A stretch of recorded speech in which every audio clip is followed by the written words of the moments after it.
بسم اللہ الرحمن الرحیم۔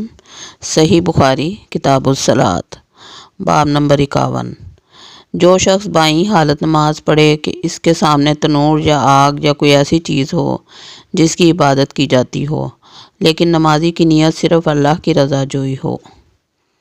حضرت انس رضی اللہ تعالیٰ عنہ نے کہا کہ نبی صلی اللہ علیہ وسلم نے فرمایا، دوزخ کو میرے روبرو پیش کیا گیا جبکہ میں نماز پڑھ رہا تھا۔ حدیث نمبر 431۔ حضرت عبداللہ بن عباس رضی اللہ تعالیٰ عنہ سے روایت ہے، انہوں نے کہا کہ ایک دفعہ سورج کو گرہن لگا تو رسول اللہ صلی اللہ علیہ وسلم نے نماز پڑھائی، پھر فرمایا مجھے نماز کی حالت میں جہنم دکھائی گئی، چنانچہ میں نے آج کی طرح کا ہیبت ناک منظر کبھی نہیں دیکھا۔ باب نمبر 52۔ قبرستان میں نماز پڑھنے کی حرمت۔ حدیث نمبر 432۔ حضرت ابن عمر رضی اللہ تعالیٰ عنہ سے روایت ہے، وہ نبی صلی اللہ علیہ وسلم سے بیان کرتے ہیں کہ آپ صلی اللہ علیہ وسلم نے فرمایا، کچھ نماز یا نوافل وغیرہ اپنے گھروں میں ادا کرو، انہیں قبرستان مت بناؤ۔ باب نمبر 53۔ عذاب اور دھنسنے کے مقامات پر نماز پڑھنے کا حکم۔ حضرت علی رضی اللہ تعالیٰ عنہ سے منقول ہے کہ انہوں نے عذاب کی وجہ سے بابل کی دھنسی ہوئی جگہ پر نماز پڑھنے کو ناپسند فرمایا تھا۔ حدیث نمبر 433۔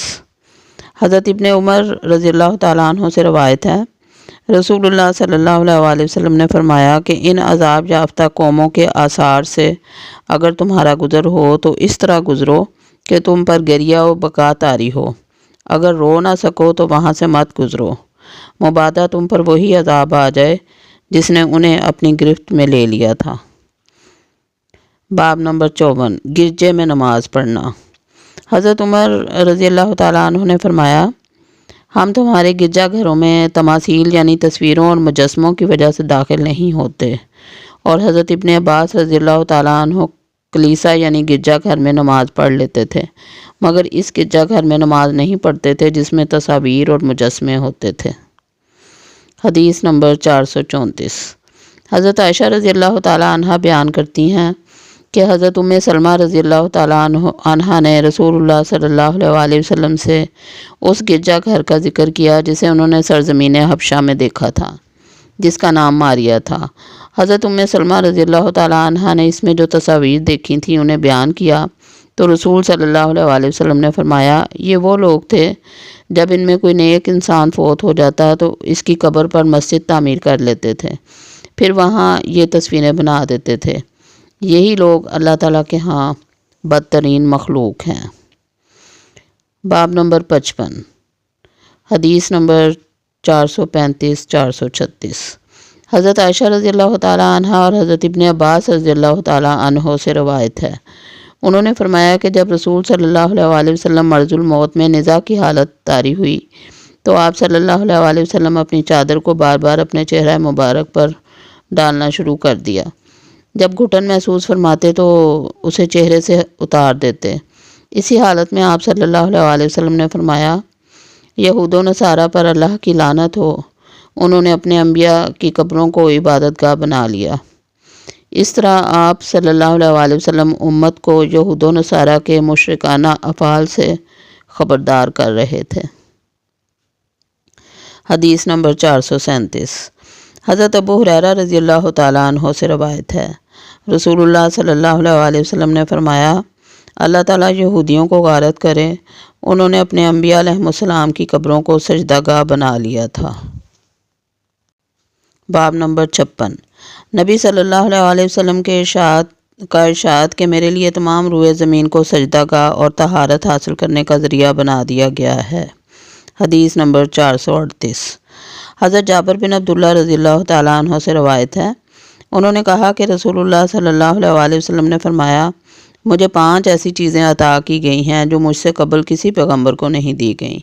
مجھے 1 مہینے کی مسافت سے روب عطا کر کے میری مدد فرمائی گئی، پوری روئے زمین کو میرے لیے سجدہ گاہ اور طہارت کا ذریعہ بنا دیا گیا، چنانچہ میری امت کے کسی فرد کو جہاں بھی نماز کا وقت آ جائے اسی جگہ نماز پڑھ لینی چاہیے۔ مال غنیمت کو میرے لیے حلال کر دیا گیا، اور ہر نبی کو قبل عظیم مخصوص قوم کی طرف مبعوث کیا جاتا تھا، اور مجھے تمام انسانوں کے لیے مبعوث کیا گیا۔ اور مجھے شفاعت کبریٰ کا حق دیا گیا ہے۔ باب نمبر 57 مسجد میں عورت کا سونا۔ حدیث نمبر 439۔ حضرت عائشہ رضی اللہ تعالیٰ عنہ سے روایت ہے کہ عرب کے کسی قبیلے کے پاس ایک سیاہ فام اور باندی تھی جسے انہوں نے آزاد کر دیا، مگر وہ ان کے ساتھ ہی رہا کرتی تھی۔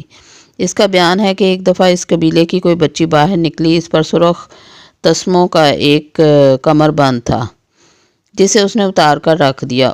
وہ از خود گر گیا۔ ایک چیل ادھر سے گزری تو اس نے اسے گوشت خیال کیا اور جھپٹ کر لے گئی۔ وہ کہتی ہے کہ اہل قبیلہ نے کمر بند تلاش کیا مگر نہ ملا تو انہوں نے مجھ پر چوری کا الزام لگا دیا اور میری تلاشی لینے لگے، یہاں تک کہ انہوں نے میری شرمگاہ کو بھی نہ چھوڑا۔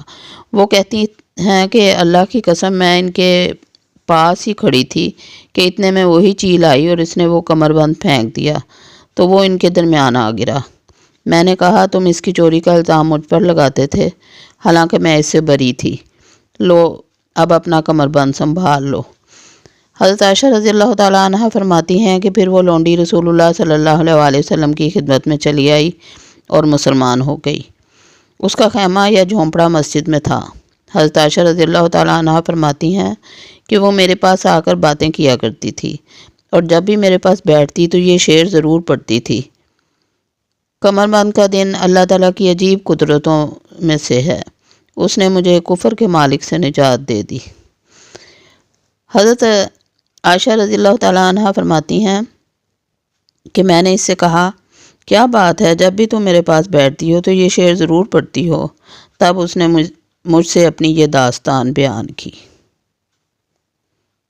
باب نمبر 58 مردوں کا مسجد میں سونا۔ حضرت ابو قلابہ حضرت انس رضی اللہ تعالیٰ عنہ سے روایت کرتے ہیں کہ عقل قبیلے کے لوگ نبی صلی اللہ علیہ وآلہ وسلم کے پاس آئے، وہ صفہ میں رہتے تھے۔ حضرت عبد الرحمن بن ابو بکر کہتے ہیں کہ صفہ والے تنگ دست اور فقیر لوگ تھے۔ حدیث نمبر 440۔ حضرت عبداللہ بن عمر رضی اللہ تعالیٰ عنہ سے روایت ہے کہ وہ مسجد نبوی میں سویا کرتے تھے جبکہ وہ غیر شادی شدہ جوان تھے اور ان کا گھر بار نہیں تھا۔ وما علینا الا البلاغ۔ اللہ حافظ۔